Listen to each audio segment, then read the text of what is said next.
أعوذ بالله من الشيطان الرجيم بسم الله الرحمن الرحيم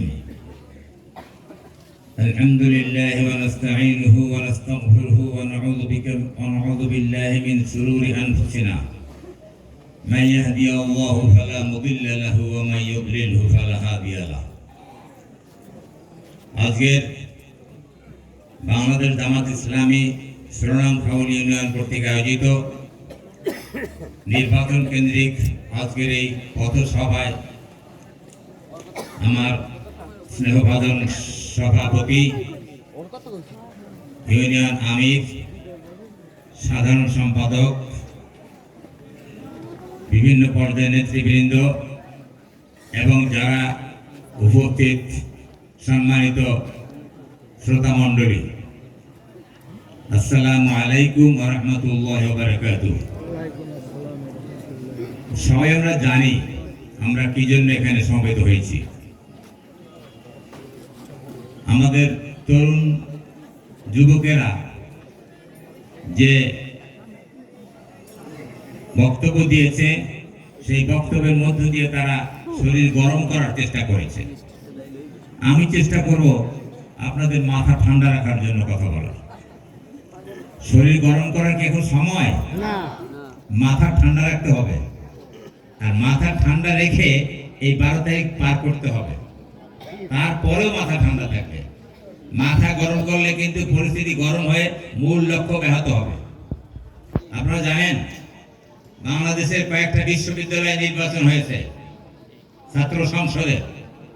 সেই বিশ্ববিদ্যালয়গুলোতে কি আমাদের মতো এরকম অজপাড়াগায়ের লোকজন পড়াশোনা করে? যে ছেলেরা পড়াশোনা করে তার কোন স্তরে? তারা উচ্চ লেভেলে, তারা সচেতন। সেখানে বারবার চেষ্টা করেও এই ইসলামী ছাত্র শিবিরের যে সংগঠন তাদেরকে দমিয়ে রাখতে পারেনি। সারা দেশে এর চিত্র ফুটে উঠেছে, আরো ফুটবে ইনশাআল্লাহ, নাকি বলেন? কিন্তু মাথা গরম কিন্তু তারা করে নাই। এমনকি বিজয়ের দিনেও তারা উল্লাস করে নাই। কি করেছে? নামাজ পড়েছে, সক্রিয় নামাজ, কোন উল্লাস করে নাই। আমরা উল্লাস করতে চাই না, আমরা শুধু সক্রিয় গ্রহণ করতে চাই 12 তারিখে। এবং তার আগে আমাদের যারা বিভিন্ন পর্যায়ের অন্যান্য নেতৃবৃন্দ এবং অন্যান্য দলের যারা কর্মী সমর্থক রয়েছে তারাও কিন্তু আমাদের ভাই, এই এলাকারই বাসিন্দা। আপনার ভাই, আমার ভাই, আপনার চাচা, আমার চাচা, মানে আমাদের আত্মীয় স্বজন সরানো নাকি আমাদেরই লোকজন।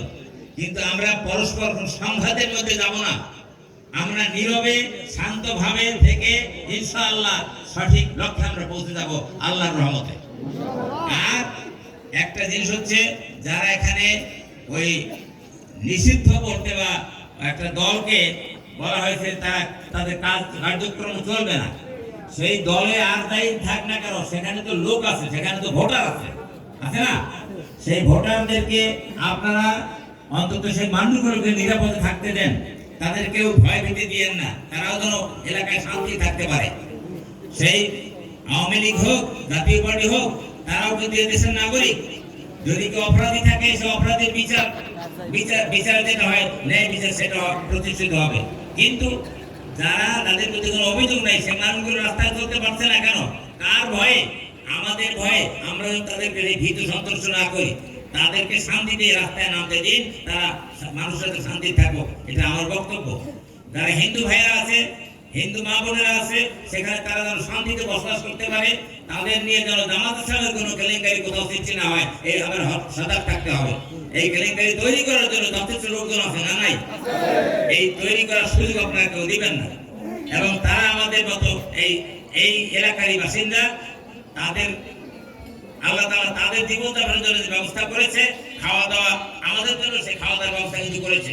অতএব তাদের সাথে কেউ যুদ্ধে লিপ্ত হবেন না। কোন রাজনৈতিক দল আমাদের শত্রু নয়, আমরা প্রতিদ্বন্দ্বী নই, আমরা প্রতিযোগী। আমরা প্রতিযোগিতা করব এবং সেখানে বিজয় লাভ করলে এই দেশের সকল স্তরের মানুষকে নিয়ে জীবনযাপন করব। যেখানে বাংলাদেশের বাংলাদেশ জামাত ইসলামীর যিনি আমির, সবাই তাকে চেনেন, আমির সাহেব সারা বিশ্ব তাকে চেনে। তার যে বক্তব্য আর তারেক রহমান সাহেবের বক্তব্য খুব একটা পার্থক্য নাই। আপনারা লক্ষ্য করবেন তারা কিন্তু জাতীয় সরকার গঠনের কথা বলেছে, না বলে নাই?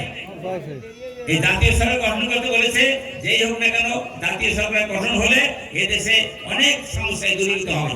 আমাদের সেই লক্ষ্যে আমরা আছি। সরকার যদি বাংলাদেশ জামায়াত ইসলামীর দাঁড়িপাল্লা মার্কা বিজয় হয়, তাহলে ইনশাআল্লাহ যে ইশতেহার ঘোষিত হয়েছে সেই ইশতেহার অক্ষরে অক্ষরে পালন করার চেষ্টা চলবে। আপনারা জানেন 10 টাকা কেজিতে চাল খাওয়ার প্রতিশ্রুতি আমরা শুনেছিলাম, না শুনেন? 10 টাকা খাইছেন? এখন এরকম প্রতিশ্রুতি বহু আসবে শুধু ভোটের জন্য। আমরা কারো প্রতিশ্রুতি দিতে চাই না এবং কারো অতিরিক্ত প্রতিশ্রুতি শুনতেও চাই না। আমরা শুধু বাস্তবায়ন চাই, মানুষের শান্তি দেখতে চাই, মানুষ যেন টেনশন না থাকে, মামলায় হামলা যেন জড়িত না হয়, এদেশের মানুষ যেন শান্তি থাকতে পারে, এই আশাবাদ ব্যক্ত করে সকলকে ধন্যবাদ জানিয়ে আমার বক্তব্য শেষ করছি। আল্লাহ হাফেজ। বাংলাদেশ জিন্দাবাদ।